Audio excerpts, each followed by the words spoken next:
Hello friends, आज हम बात करने वाले हैं कि पेट को साफ करने की क्या क्या आयुर्वेदिक दवाई हैं। क्योंकि बहुत लोगों को ये शिकायत रहती है कि उनका सुबह के टाइम पेट साफ नहीं होता, कुछ खाते हैं तो बदहजमी सी रहती है।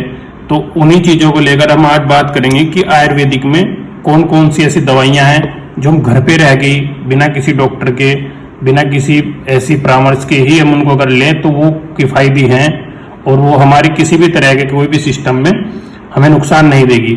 और आज हम उन्हीं दवाइयों के बारे में बात करेंगे हम उसी के साथ साथ उनकी डोज और उन दवाइयों को हम कैसे लें ये भी आज हम बात करेंगे। तो सर्वप्रथम अगर हम बात करें तो सबसे पहले हमें पेट को साफ करने की दवाई से पहले ना थोड़ा हमें देख लेना चाहिए कि अपने कोष्ठ के बारे में, क्योंकि आयुर्वेद में कोष्ठ की महत्व भी बहुत है। कोष्ठ मतलब कि हमारा पेट किस तरह का है। तो अगर हम कोष्ठ की बात करें तो आयुर्वेद में 3 तरह के कोष्ठ बताए हैं, मृदु, मृदु के साथ मध्यम और मध्यम के साथ बताया है क्रूर कोष्ठ। तो 3 तरह के कोष्ठ होते हैं। कुछ लोगों को दूध पीने से ही, या हम देखते हैं अमूमन की चाय पी और उसके बाद हल्का सा ठंडा पानी पी लिया या कुछ, तो उससे भी मोशन आ जाता है, उससे भी पेट साफ होने लगता है। तो हम उनको मृदु कैटेगरी में रखते हैं।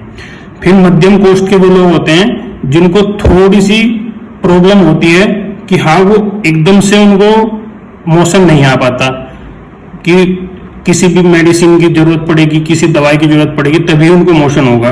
और क्रूर कोष्ठ वो होगा कि जो मेडिसिन के साथ साथ उसकी डोज को भी थोड़ा ज्यादा रखना पड़ेगा, तभी उस पेशेंट को या उन व्यक्तियों को आराम आएगा। तो आज हम चलो उन्हीं के विषय बात करते हैं कि मध्यम कोष्ठ और क्रूर कोष्ठ में हम किन किन की दवाइयों का प्रयोग करेंगे। तो अगर सर्वप्रथम हम बात करें तो हमारे पास एक अच्छी घरेलू उपचार में है द्राक्षा। द्राक्षा बोलते हैं मुनक्खा को। तो अगर हम मुनक्खा को 10 से 20 मुनक्खा के बीच में रात को भिगोकर रखेंगे और सुबह उन मुनक्खाओं को हम खाएंगे, और उन्हीं मुनक्खाओं को जो हमने पानी में भिगो के रखा है उस पानी को पिएंगे, तो उसमें क्या होगा कि एक तो हमारे मोशन साफ होंगे, पेट साफ होगा, प्लस उसके साथ साथ हमें अगर खून की कोई कमी है तो वो भी, रक्त की कमी होती है तो वो भी पूरी होगी। तो ये कंडीशन द्राक्षा के साथ है, या मुनक्खा जिसे हम कहते हैं उसके साथ है। अगर उससे लेकर हम बात करें तो एक ड्रग्स होती है हरित की, जिसे हम बोलते हैं हरड़। हरड़, तो ये हरड़ जो होती है, अगर किसी को मोशन नहीं हो रहा है तो हम हरड़ को रात के टाइम 6 ग्राम, 4 से 6 ग्राम की उष्ण जल के साथ लें। उष्ण जल का मतलब कि पानी बिल्कुल गर्म नहीं होना चाहिए, थोड़ा उष्ण होना चाहिए। तो अगर हम नहीं लें तो हमारा पेट अच्छे से सुबह के टाइम साफ होगा। उसी के बाद अगर हम बात करें तो अगर हरित की से भी हमको आराम नहीं आ रहा है सही से, तो हम एरंड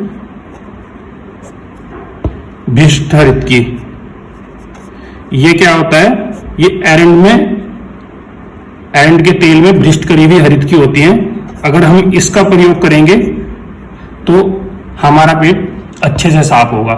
या फिर हम सीधा एरंड का तेल 20 ml रात को दूध में डाल के ले सकते हैं, दुग्ध, रात को एरंड के तेल को।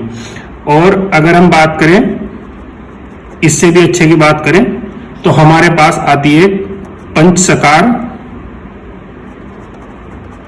चूर्ण। इसमें जो है स्नेह डला हुआ है।